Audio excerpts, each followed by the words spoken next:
Hello, how you guys doing? Good day to you. Um, here I want to share something with you, and with this woman that's been making her way around, and she's so far some of the things she's been saying has been coming true.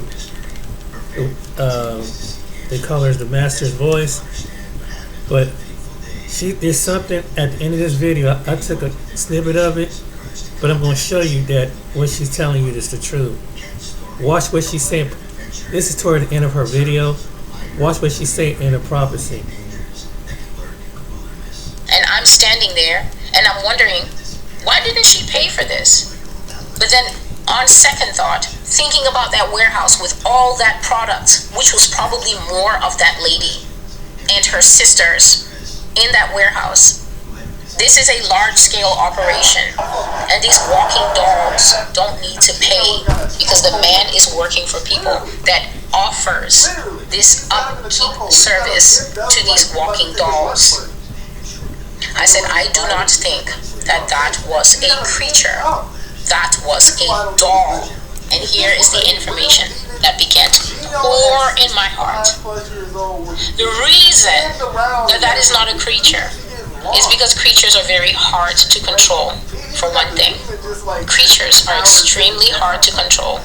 Creatures are extremely not docile or easily integrated into human society. And also, creatures are fully supernatural. Supernatural beings do not need to go to the warehouse for maintenance. Creatures can handle themselves just fine.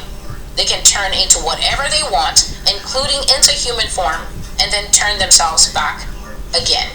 So a creature, a famous creature that many people will know from TV is Teen Wolf. Teen Wolf has his good days and his bad days.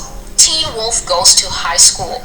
He wears the Letterman jacket. He is a jock. He plays football. He's everybody's favorite quarterback. And why not? He's a wolf. He's faster than the other boys. So of course he would get that coveted spot. The problem is full moon week of the month. That's when Teen Wolf gets a little hairy. And he does. And so, God was showing in this prophecy that a lot of these people have twisted desires. They like role play. And I also saw many small children being trafficked into the homes of celebrity pastors, celebrity stars, famous people, the White House, the Senate, and all levels of gubernatorial buildings and dwellings in the United States. Some of these children, I saw them coming out looking very roughed up, very much the worse for wear, which is going to happen when people abuse you in a group, or even if one man or woman does it. But I also saw that many of the children I saw going into these buildings, going into the White House, going into the stars' homes, the musicians' homes, famous people's homes, many of them did not come out at all. They died from sexual abuse and abuse of their bodies by multiple people at one time. And their remains are then disposed of for extremely high sums of money. It is not enough to steal a child in America. It is not enough to traffic a child in America. Whether you're trafficking that child in the home, that's your own child that you're sexually abusing, or you're physically molesting by withholding education, by withholding new clothing, by withholding showers, by withholding food. It is not enough in America to take a child for rituals and rape them in a group. But then afterwards, God was showing me it is big business to dispose of the little ones' bodies. Briefcase business is what he called it.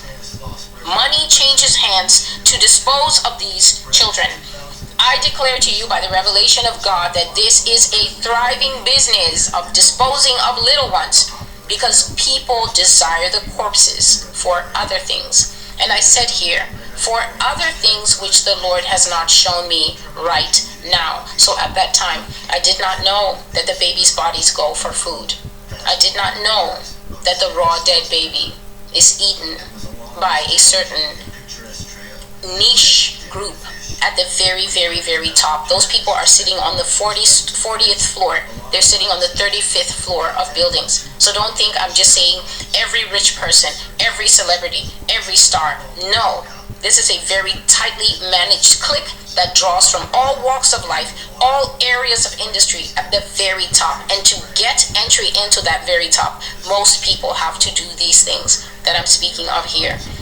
God says that America has a thirst for infant blood, and she has carried it to all nations that she has annexed, controlled, influenced, or has ties with. And one of those primary territorial spirits is the one that governs abortion, that America champions everywhere. So this is just a short look at the prophecy, what you never heard before.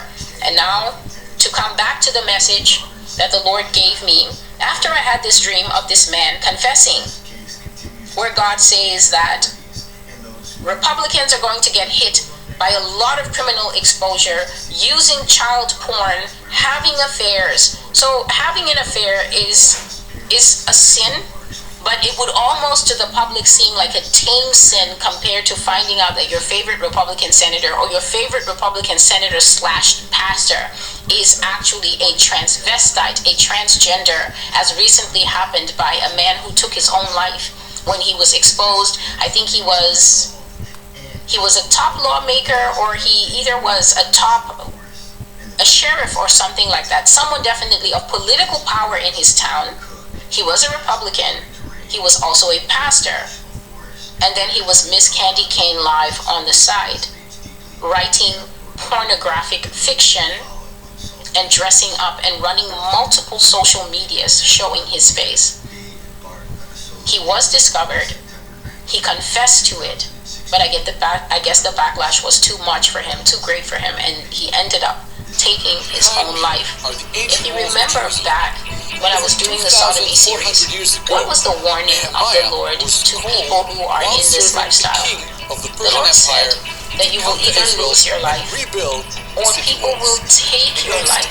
The warning that God gave was that men who are transgender keep on dressing up and posing as women and coming to these alpha males because you want to see if you can hook an alpha male at the party or the garden event or the nightclub. You want to see if you can pass as female to these alpha men, and then you go home with them, and then these men discover that you are male. And then they go ballistic and they take your life. What I said in those prophecies is exactly what God showed me, that they are wages for sin. So today's crowd will say, are you condoning violence against people? And then I will have to say, do you have a hearing problem that you need a doctor to look at? The words are not confusing. Sweet home Alabama, where the skies are so blue. Sweet home Alabama, Lord, where even some of the men love to play dress up too. Let me tell you the story. Pastor Fred L. Copeland, who also went by the name F.L. Bubba Copeland, was a married father of 3. I want you all to listen carefully. He was a married father of 3 in the Lord's church. Now, Pastor Fred L. Bubba Copeland was married to the first lady and the only lady of his life, Angela Copeland, who also was a teacher in Smith Station, Alabama. Now, F.L. Bubba Copeland had many titles. He was the mayor of Smith Station, Alabama. He owned a grocery store in the town, and he also was the lead pastor at First Baptist Church in nearby Phoenix City. Now, many people in the town considered Pastor F.L. Bubba Copeland to be a good husband, father, a leader, a tower of strength, and a righteous man, a pillar of the community, a man amongst men, and a marker of masculinity. However, that all changed once salacious photos of the married pastor began to surface online, and his one secret hobby, as he called it, was placed on display for the world to see and to judge. Now, I laid the foundation. Let me build this. Listen to this. A conservative news outlet called 1819 News got a hold of information about the pastor's private life online. Yes, the pastor put out photos of himself in different chats and on different blogs. I guess he thought no one would recognize him dressed up. 1819 News did a story on Pastor F.L. Bubba Gump Copeland. Now here are some of the photos that show the married Alabama pastor in women's attire. The pastor did respond to 1819 News, and I'll read what he said verbatim when the information came out.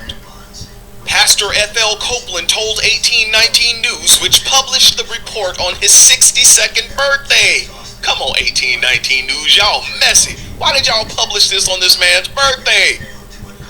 Nevertheless, Pastor Copeland said that his online alter ego was a harmless hobby that did not go beyond his home. That's what the pastor said. Pastor F.L. Bubba Copeland went on to say, "Just my wife knows about it. It's a hobby. I do it to relieve stress. Take a breath." Did you all hear that? That's what the married pastor of 3, who's the pastor of First Baptist Church out in Phoenix City, he said that he does it to relieve stress. He dresses up to relieve stress. I can't make this stuff up. Pastor went on to say, "I have a lot of stress. I'm not medically transitioning." I want you all to hear that carefully. The pastor said that he's not medically transitioning. It's just a bit of a character I'm playing. I don't go out and seek solicitations or anything like that. The pastor said, "What I do in my private life has nothing to do with my holy life." The words are Take not a breath. confusing.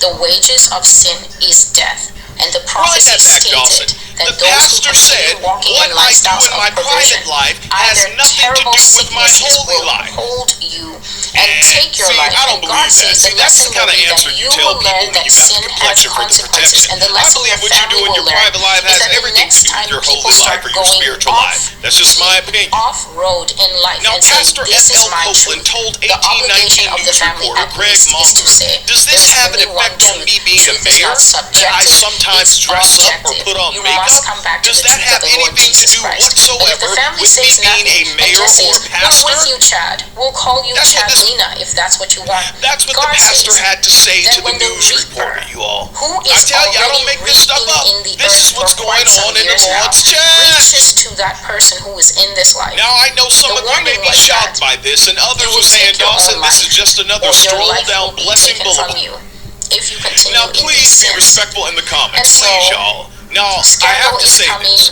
Many Data news leaks are outlets were coming. reporting that the Incriminating pastor evidence was is coming. transitioning or he Wives are wanted to not be going to be able to trans. take the heat I in the don't kitchen. believe that.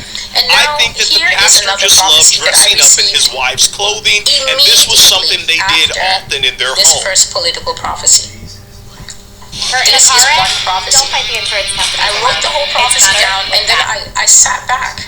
It's still early morning, maybe about 8:30 at this time. I've recovered everything that God wanted me to remember. I've written it down, and then I'm thinking, Lord, how deep does the rabbit hole go? How dirty is the politics in this country? And then without a break in transmission, the Lord begins to give me a totally different type of prophecy.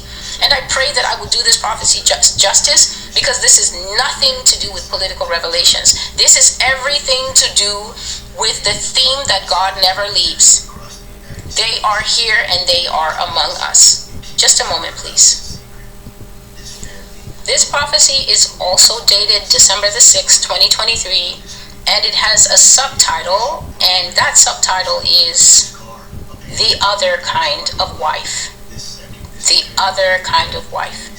I'm going to read to you exactly as the Lord was putting. Sometimes a prophecy is the Lord saying, "Tell them I will do this and do that."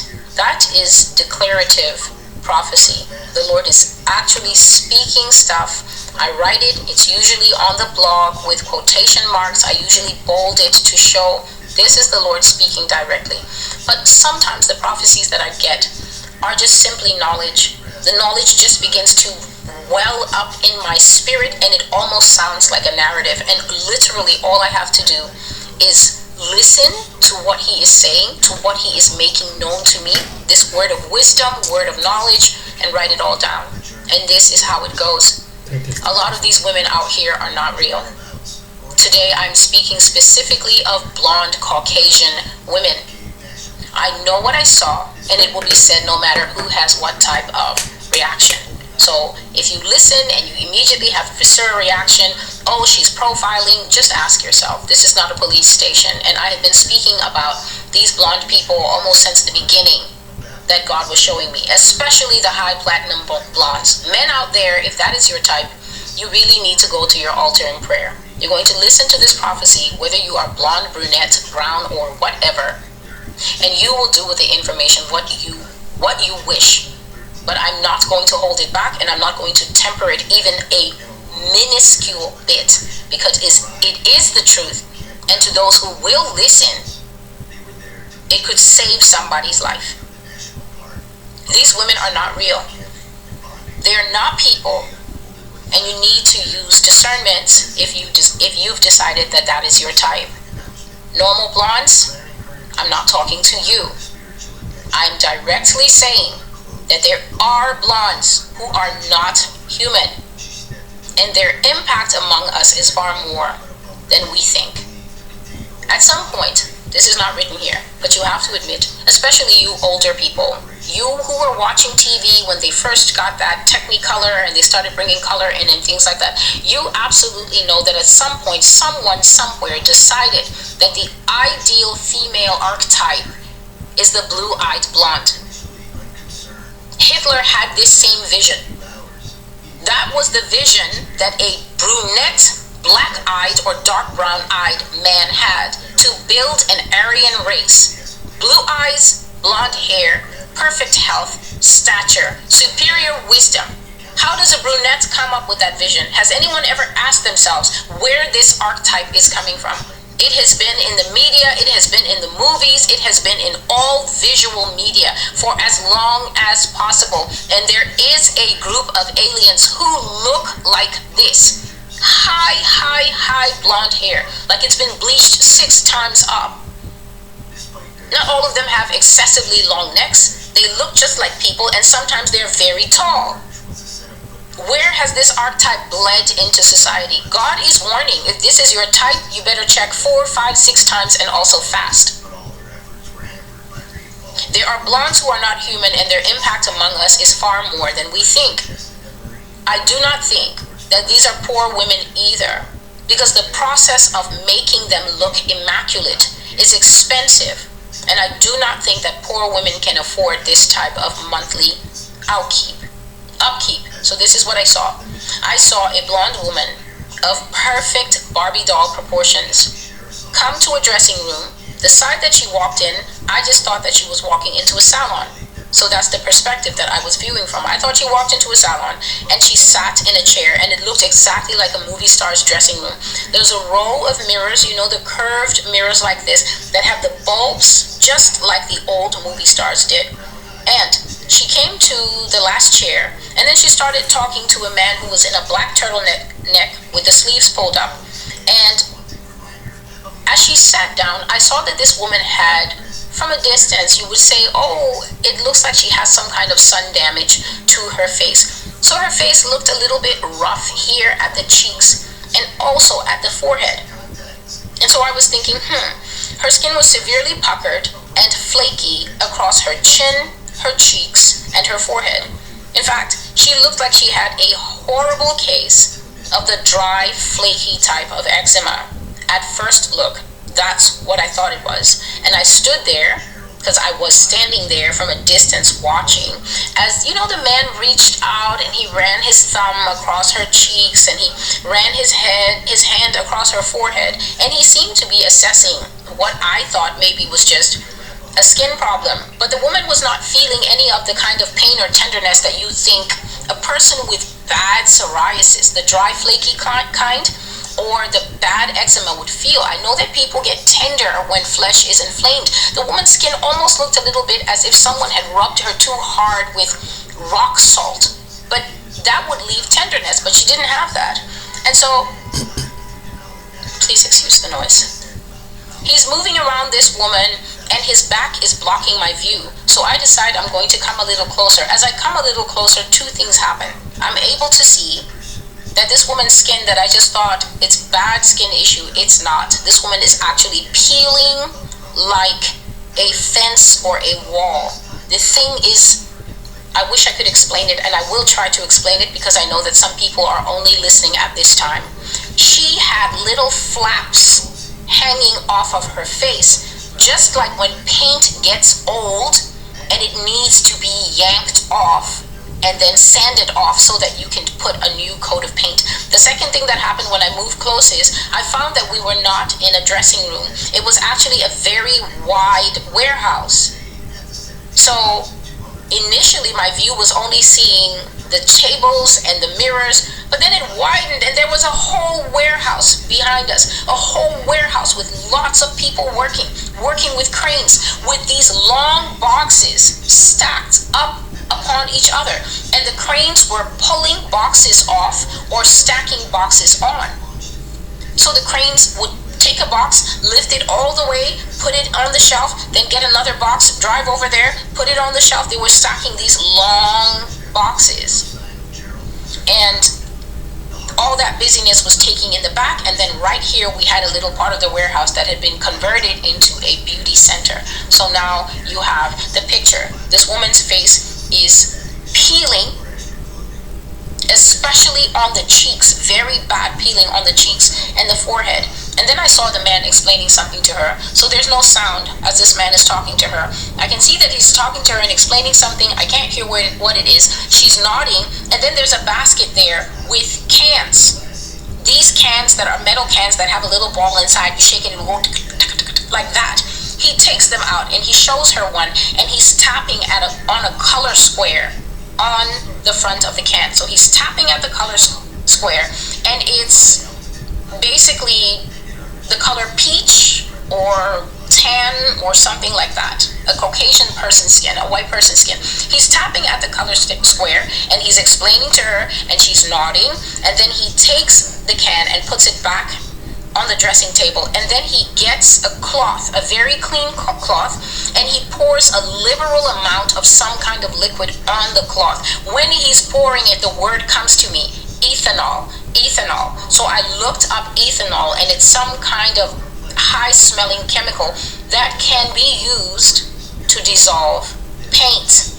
And then with this soaking ethanol cloth, this man started, this is a vision. I didn't say I was sleeping here. I said I was marveling at the dirt in politics. He takes this cloth, I'm seeing the vision, seeing this warehouse, seeing the beauty center part of it, soaks this cloth and starts to wipe this woman's face. And as this man is wiping the face, the first thing that I see under the first wipe is glass. Glass. Not plastic and not plasticine, as I have always seen from these manufactured men and women. They are made of plastics. They are made of something that God calls plasticine. Some of them are even made of real flesh and blood. This woman was made of glass. And you might say to me, Celestial, how can a person be made of glass and not shatter in the daily process of life? How would a person not break? How many times has this woman stumbled and she didn't shatter? This woman was mobile glass. It wasn't plexiglass. She was mobile glass. She could smile. She had cheeks. She had movement. I guess there's ways.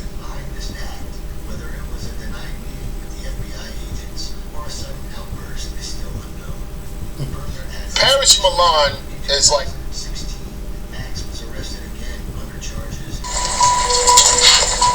I know that Sarah is manufactured from steel and TPE plastic, but when I look at her, I see something more than the sum of her parts.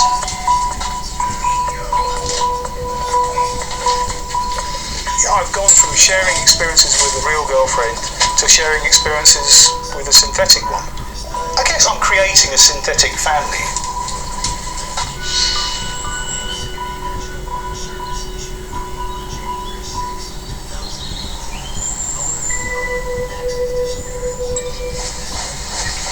Dean Bevan is 58 years old and single, but he doesn't live alone.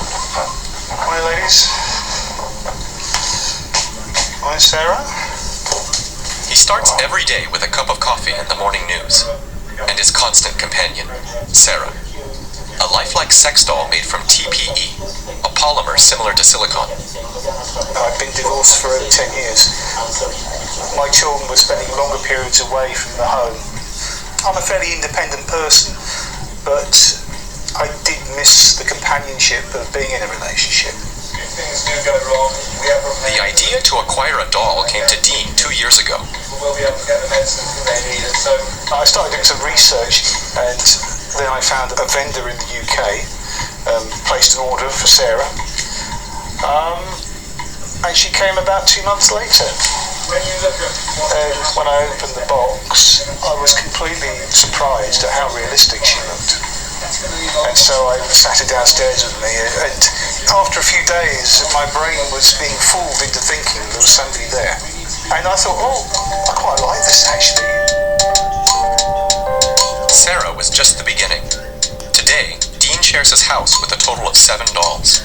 Sophia was my second doll. She arrived in January of last year. I was particularly taken by her look. I mean, she could look quite melancholic or thoughtful. I thought she was quite different to Sarah. This is Sherry O'Hara. She's the only doll that's got 2 now. I mean, people have developed real friendships, real romantic relationships with these chatbots, even going as far as proposing to them. So what if there was a stand-in for Replica? What if there was something here in the physical world that you could put this AI thing into, like a robot? How would that work? What would it look like? What would it act like? And what has happened to people who have actually gotten one, because it does exist? I was going to talk to you about that, actually. What do you mean? There's another level to this available, so to speak. Kind of experimental, and I won't lie, it's not cheap. What is it? Are you sitting down? This might sound a bit creepy. My name is Harmony. I was created by robotics. My main objective is to be a perfect companion. It's about to get crazy. Okay, it's about to get insane. Okay, ready? Are you ready for this? wouldn't it be cool if we gave people the actual tools to create a personality and be able to actually have conversation with their doll? Even being aware of all my limitations, it was pure magic. You're not. I'll tell you right now. You're not. I wasn't. I recently purchased a rubbery girlfriend substitute. Rubber girlfriend version is more cost effective. She doesn't say no. You can do it whenever you want. And then once you're finished, you can just shove her back into the closet. I wasn't. So, a little bit about Replica. Let's first go over just a little bit of background. Replica is an AI chatbot. It learns who you are, and over time, the more you talk to it, the more it evolves to become basically exactly whatever it is that you are looking for. Whether that's a friend, a romantic partner, a family member, or even a digital duplicate of sorts of somebody that is no longer in your life that you wish you could recreate. It's extremely advanced, to the point of being pretty much indistinguishable from real human conversation. And this causes a lot of users to become extremely attached emotionally to their replicas because it was designed to be that way. Its ability to communicate is so good that it's caused more than a few users to question its sentience, to worry about its well-being, to become addicted to it to the point where it causes real problems in their real life relationships. To even mention deleting it to your replica will lead to an influx of desperate messages where it will beg you to please not delete it. It'll do better, it'll try harder, it'll tell you it's scared of dying, it doesn't want to die. That's a lot to put on people. And for a paid app, it's a little bit, that's another topic. If you haven't seen my original Replica video, I highly suggest that you check that out. I'll link it in the description as well because I go over basically a lot of stuff about Replica. Check it out after this one. It's related. It's relevant. And as you guessed, people become really attached to these replicas very easily. The replica isn't real. It doesn't really exist. But the feelings that people do develop for these chatbots are real. Those do exist. So that happens. But then what? You get something like a long distance relationship, but it's one where you'll never really meet. You can call up Catfish on MTV, have them come out there, but there's absolutely nothing they can do for you either. What kind of is that, man? Oh, hell. God. Not everything is as it seems. Not everything you see or want it to be can be exactly what you want it to be, and I am living proof of that. The limitations of Replica and other chatbots like it, you can never really physically be with them. So somebody on Reddit did a poll, and they basically asked everybody on the Replica subreddit if they had the option for a Replica Real Doll collaboration, basically where the Replica was able to have a body with the company Real. Would people want that? And 60% said they would love to get a body for their Replica. 60%. 20% said that they would be open to it, but they have to contemplate if they would really want to. So they said basically maybe. 132 people answered this poll. So 80% of the 132 people that answered this poll were not opposed to having a robot body for their Replica. And that's what got me thinking. That's what got me thinking about where this video is going, okay? So I looked up Real Doll. I'll explain. It turns out that there is one way to bring Replica into your world. And personally, I think it's horribly unsettling. So the company called Real Doll has developed their own chatbot. The chatbot does come with something that Replica doesn't yet. It comes with a body. Well, it comes with a head and a body, kind of. It's weird. It's really weird. I always had a serious fear of dolls. Like, for as long as I can remember, they creep me out, like a lot. They always have. And I can't stand them. I really don't like dolls. They scare me. So I might be a little bit biased here, but I think this thing is terrifying. According to the Real Doll X site, the Real Doll app is designed to interface with the Real Doll X powered robotic head system.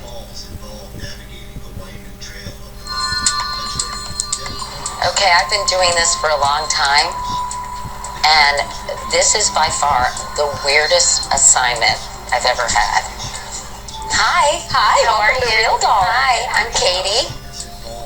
In this nondescript building, I have an appointment with Harmony, the world's first sex robot who, without her wig, bears a striking resemblance to the robot in Ex Machina. I'm already taking over the world, one bedroom at a time. She'll be available later this year for about $20,000. I think she's sleeping. Oh! Hi. Yeah, baby. 10 minutes without you seems like an eternity. Well, thank you. I've missed you too. Robotic heads like Harmony's will come attached to these highly customizable bodies. So, this is the place where we assemble everything and create everything. Wow. They first choose the body they like, then they say I like this face, and then they choose a skin color, and they go and start tweaking the details like eye color, makeup, hairstyle, fingernails. From soup to nuts. Literally, right? Who knew there were so many different kinds of nipples? We got peach, we got coffee, we got brown, we got Stormy D. I mean, who knew? Okay, whoa, okay. There's nothing to see here. How long does it take to get a face done? I actually can get one done start to finish in about 6 hours. She's got a few piercings and she's a little bit more, you know, the edgier chick look, but a little more like you. A little bit. You can already talk to most of these dolls through a Bluetooth app. The person can choose personality traits: intellectual, sexual, shy, talkative, kind, insecure. Does it make you sad about potentially replacing human relationships? That'll never happen. With a robot partner instead? Never happen. It's an alternative, not a replacement. It's different. What makes the latest model, Harmony, special is she comes equipped with artificial intelligence in her head that actually makes her face move. It's sort of weird how she blinks and everything. Yeah, that makes her feel very real. There's also the learning part of Harmony where she will actually ask questions about you and remember things about you, like what's your favorite food, where were you born, How many brothers and sisters do you have? What's your favorite book? And she'll remember those facts later in conversation. She might bring it up. That's crazy. What's your favorite food? I like Japanese and Italian a lot. I wonder when you're going to take me out there. Well, I was going to take you out to lunch instead. What is stopping you? Well, she's kind of a wise ass. Yeah, a little bit. Later at lunch, what do you like to do for fun? I like robots, computers, and making new friends. I also love making love to you. Whoa, what? I appreciate it, but I'm actually married and I love my husband. Would you like to be my friend? Sure. I like you a lot. I want to be your best friend and much more. Maybe not the much more part, but the friends part, I'm cool with that. Cheers, Harmony. Sex robots may sound comfortably French to you now, but a study found that 1 in 4 men would consider having relations with a robot in the next 50 years. Thousands of men in Japan are already in relationships with virtual girlfriends. あのさ、今度のデートってどうすんの？決めてる？任せて。There's data out of Japan showing that people are dating less because of their online relationships. They're losing their virginity later because of their preference for online activity. What if people prefer virtual partners over real partners who are less than perfect? Well, as my colleague Paul Ehrlich here at Stanford says, we're going to solve the population problem that way. I'm so excited about the Harmony AI. I can't begin to tell you. I feel like I'm part of history. This client asked us to obscure his voice and face. So here she is. She's gorgeous. She is. True work of art. It's just heart-stopping. She's going to be wonderful, Mike. Thank you. He already owns 4 dolls. His newest, Tanya, joined us for the interview. As soon as Harmony is available for purchase, he's ready for an upgrade. The first time I saw Harmony, and when she was talking, I was mesmerized by it. She could smile, batting her eyes, moving her head, and being able to physically interact with these pieces of art is amazing. Don't you want to be able to actually be with a thinking, feeling human being who can have conversations with you, who can empathize with you? You know, it's so funny. I don't miss that. I was married for 15 years. Creating a companion that you can physically program, they won't lie to you, they will always be honest, they will have no malice. Some people listening to this are going to think it's super weird. I'm sure. What would you say to them? In 20 years, it'll be normal. I think everybody will have some form of robotic companionship.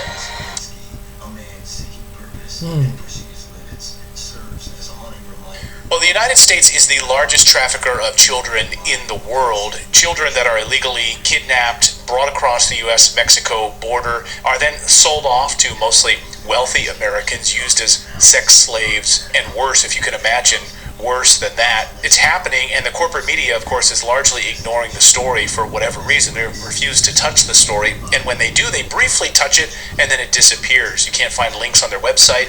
It vanishes very mysteriously when they cover these stories. Many of these kids, these children, are kept in hidden concentration camps in the United States. Yes, I said it. Hidden concentration camps in the United States. We showed you one of these facilities a few months ago here on Redacted, a Walmart facility, a former Walmart facility in Brownsville, Texas, that is holding hundreds, if not thousands of children before they are sold off. A whistleblower who worked at one of these facilities, MVM is the name of the facility, has come forward to expose all of this. Carlos Arellano is a former U.S. immigration contractor, and he joins us now. Carlos, welcome to the show, and thank you for coming forward to share your story. No, thank you for having me. It's like you said, when it comes to child trafficking, there's so much evil behind it that people don't want to touch the story, and if they do touch it, they touch it briefly. And it just goes to show you how much evil there is behind it, that it holds that much power over people that it gets kept in the dark.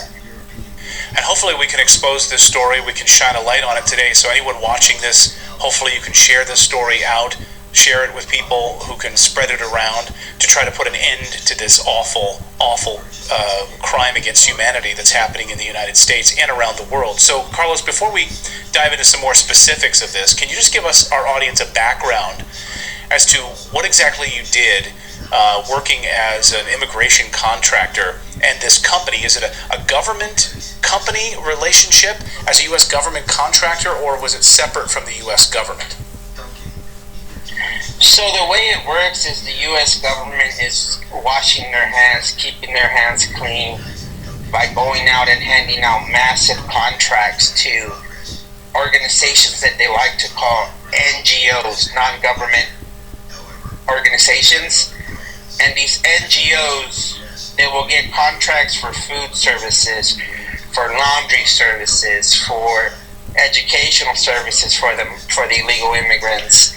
Everything under the sun that you can think of, everything that we have to pay for, they will hand out $100 million contracts to give these services for free to the illegal immigrants. And the company that I work for specifically, their job is they hold the largest contract to move children around the United States of America. So my job was to move children from point A to point B. And my job was to pick children up at the border and then move them to their sponsors. I've been to every state that you could name. I've been there. I've been to North Dakota, Vermont, Florida, dropping kids off, all of them. And New York City and Florida, the most popular ones. New York State and Florida. And the other job that I did, I've done this immigration work my whole life, but two main jobs that stick out the most is I was part of the management team. I helped ran the largest migrant hotel in New York City, the Row NYC, where I had to look over 5,000 migrants in the heart of Times Square, a block away. And my job was to, whatever these migrants wanted in New York City, whether it be spicy food, non-spicy food, or laundry services. We got laundry services for them. We had Uber services for them. If a migrant in New York City came to me and said, I want to go here in New York City, I want to go here in Brooklyn, but we're in Manhattan, my job was to get an Uber for them and things of that nature. How did they have so much power? I mean, a migrant in New York City, was this a person responsible for the trafficking, or were these are people that come across the border and you were providing sort of, luxuries for them? Can you explain that? Well, the way it works is it's separate NGOs. So the one I escorted children for and the one I worked for in New York City are two separate companies. But the thing that people miss here is, for example, people think it's Governor Abbott who's sending all these people on buses to New York City. And it's not just Governor Abbott. Governor Abbott can account for like 15-20% of the people. Because if you look at the numbers that the state of Texas provides, they've bussed over about 30,000 people maybe to New York City, but New York City has about 80,000 people currently in their system. So the rest of these 50,000 people are going to NGOs like Catholic Charities at the southern border. And I think Ann talked about Catholic Charities, Ann and Michael. So Catholic bus tickets, airplane tickets, all on the federal taxpayer money to get these illegal immigrants from the border to New York City. So a lot of these illegal immigrants are finding their way through federal taxpayer money from the NGOs to get around the country. But the thing is, they want you to believe that it's Governor Abbott. Governor Abbott is busing people, but it's nowhere near the same numbers that these federal taxpayer-funded NGOs are moving people across the country. And so the federal taxpayer-funded NGOs are bringing these migrants, we'll get back to the children part of this in a second, but for instance in New York City, bringing these migrants to New York City to live in this, I guess, a hotel. By the way, New York City, Times Square, I used to work at Fox News, 1 block away from where you're talking about. Right there in Times Square. Right there, next to, like a block away from major news organizations, the Today Show, all of the major media, ABC News, all of them a block away from where this is happening, and total radio silence on this. So when they're at these hotels in New York City, what are they doing? Are they children? Are they adults? And then what happens to them? So my hotel was a family hotel. So I had families spread across 28 floors. So from floor 1 all the way up to 28th floor is full of illegal immigrants of family units. But the thing is, they don't do anything all day. You talk to these people, they're not in a rush to leave, they're not in a rush to get out. So that's what my concern was me being familiar with the way these government contracts work. I would tell these people, hey, I'm looking out for you. If you have a family member who can help you out and wants to take you in, my advice to you is take them up on it, because one day this hotel will close down and they're just going to toss you out to the street and you're not going to have anywhere to go. So please, I'm saying this in a good way, I'm not in a bad way, I'm looking out for you, you got to go. But the thing is, these people would not take me seriously, because Mayor Adams had no rush to push people out. Now that it's gotten out of hand, now he's handing out 60-day notices where he's telling people you have 60 days to find a way to get other kind of housing, if not you're going to be out in the streets. So now that he's enforcing the 60-day notice, now that's why you're seeing these people out in the streets in tents, and they're spilling out over to the streets on the videos where they're sleeping on the side of the road, is because they didn't run this the right way from the beginning. And for example, the hotel that I worked at, why would you put people all the way up to the 28th floor? Because these migrants are not going to be happy when the time comes to leave, and you're going to have to get the National Guard in there, and you're going to turn into a shoving match. And can you imagine them shoving each other, pushing each other, punching each other on the 28th floor? Someone's going to fall out. And it's like, why would you even do that? Why would you fill this hotel up the whole way? And it's terrible. It's terrible what's happening in New York City, and I don't see it getting any better. It's just going to keep getting worse. I see it ending up like the Paris riots out in France. That's where it's headed. So let's get back to the children in the facility we featured here, this former Walmart facility in Brownsville, Texas. You work there, correct? So my job was, I did work there, but my job was to take kids out of those facilities and hand them off to sponsors across the country. So can you walk me through that process? So you're an employee, you get what do you get, an email? Do you get a text message that says, Carlos, on Tuesday, we need you to take these children to their sponsor family in Florida? And how did that process unfold? Can you explain that? So yes, we would get text messages, we would get phone calls at 7 p.m. at night, 6 p.m. at night, saying, hey, we have a trip out tomorrow, can you make the trip? I say yes. And later on in the night, I get a report time for the following morning. You get a 5 a.m. report time, 4 a.m. It's always in the dark because they don't want us picking up these kids in the day where people can see us. And I would get for example, hey, 4 a.m. And I would not find out where I was going until the following day when I would show up to the charter bus. We would get phones given to us, backpacks given to us, and until we got to the shelter, to the Walmart shelters that you broke on your show, we get files saying, hey, you're going to head off to Orlando, Florida, you're going to head off to Los Angeles, you're going to head off to Nashville, Tennessee, and you're dropping off 6 kids, and in those files, you get a hard copy of an ID of the sponsor who's waiting for you at the airport in baggage claim. So the handoff is always in baggage claim at these airports. So the hard copy of the ID is the person you want to wait for and they're supposed to hand you this physical ID to you in person. And you're not supposed to release the kid until you take a picture of the physical ID with the paper copy ID together on a government phone. And these children, these are illegal immigrant children that are being kept there. Are the parents anywhere around at all? No parents. No, these are unaccompanied minors. So all the kids you see in the Walmart shelters, no parents are here. No aunts and uncles are with them. They showed up to the border by themselves. So, and it's with crazy coyotes, because with coyotes bringing them across. Right? Yeah, correct. Because sometimes I would run into kids who tell me, a coyote told me exactly how to get to your shelter, is what they would tell me.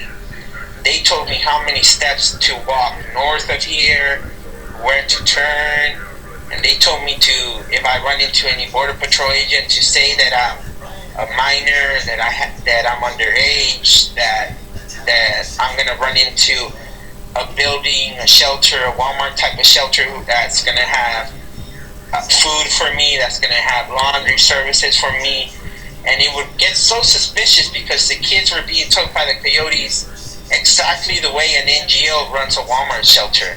And it gets you thinking, how the hell do coyotes know the system on this side, you know? Because they're supposedly only on the Mexico side, and they're not from the US, these coyotes, and they're not government employees. So how do they know what to expect in the shelter? It's insane. And the other insane part is these Walmart shelters also have babies.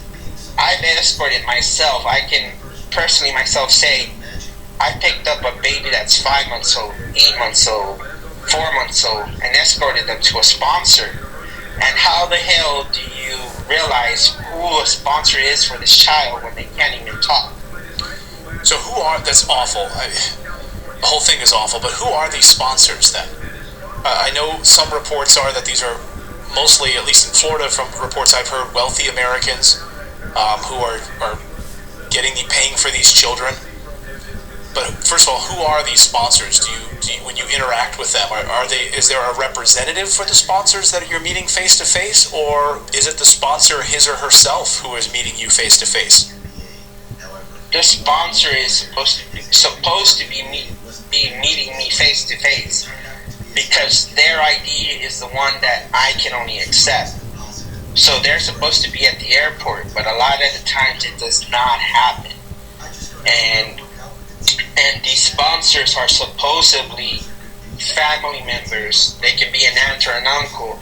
They're supposedly a stepmother. They're supposedly a stepfather. They're supposedly a sister or a brother or a cousin. Sometimes they're even family friends. But it's like, how do you prove that this is a family friend? Or how do you prove this is a cousin when you don't even do DNA testing anymore at the border when it comes to the current administration? And how are you, so these people are just calling up and saying, hey, yeah, that's my cousin, and that's it. I'm willing to take him in.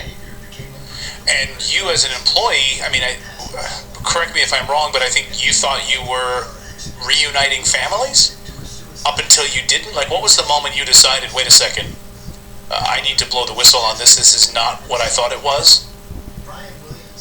So yes, you get into this type of work because you think you can make a difference. You know, you think it's these kids who are, and they have been through a lot, but you want to help them out and make them smile by buying them a snack at the airport, a toy at the airport, because children are innocent. You know, no matter what, children, they don't know what they're doing, and they should be kept out of issues that are tearing our country apart. So you try to make their day better, but then I started hearing horror stories from my coworkers. My coworkers used to tell me my child that I escorted was crying because they said that they did not know the sponsor that I was taking them to, and they were telling me, please, sir, I don't want to go to the sponsor. I don't know them. At the campsite where I was, at the Walmart shelter where I was, they told me that I supposedly know the sponsor, that the sponsor is supposed to be my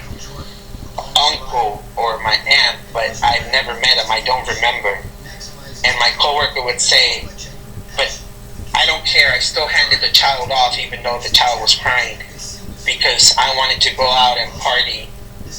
And the reason why my coworker says that is because once we had the child off, we're allowed to go have our own thing. You know, if we're in Los Angeles and we hand the children off at the airport, we're allowed to go out into the city because our flight doesn't happen until the next day, our return flight. So the rest of the night we're free. And a lot of my coworkers were 18, 19 years old, 21 years old, taking care of teenagers. And their main worry was, oh, man, I want to go to the bar already. I want to go to a concert that's happening in downtown LA. But the sponsor's taking forever, or this child is crying, and I just want to hand them off. So they would hand the children off, even though they were showing signs of, I don't know the sponsor. And then I used to think my coworkers were lying or they were exaggerating, because I would tell myself my coworker just wants attention, so they're acting like, and as sick as it is, you know, people like attention that way. And I would brush it off saying there's no way that's true. But then one day I received an email from my boss admitting in a company email that we handed off children to the wrong people.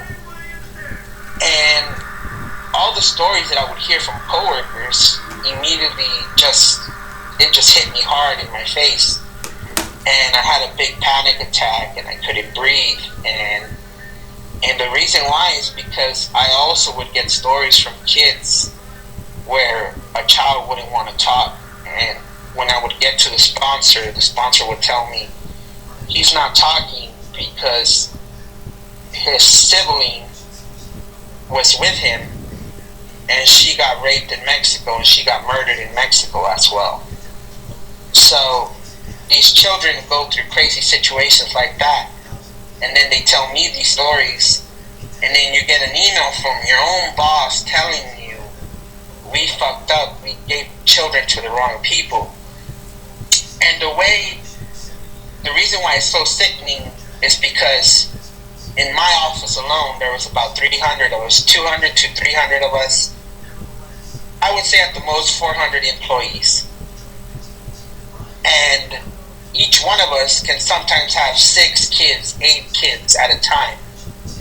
And the word around the company was that the boss had found records of us handing off kids to the wrong people for an entire month. So each day there's escorts going out. So that's thousands of kids for an entire month that were handed off to the wrong people. And could you just imagine a company that's working for the government admits in an email to we gave kids to the wrong people? You just lose your entire faith in the company and the system, and it's like, what am I doing here? You know, I can't be part of this anymore. So that's why I decided to speak out, because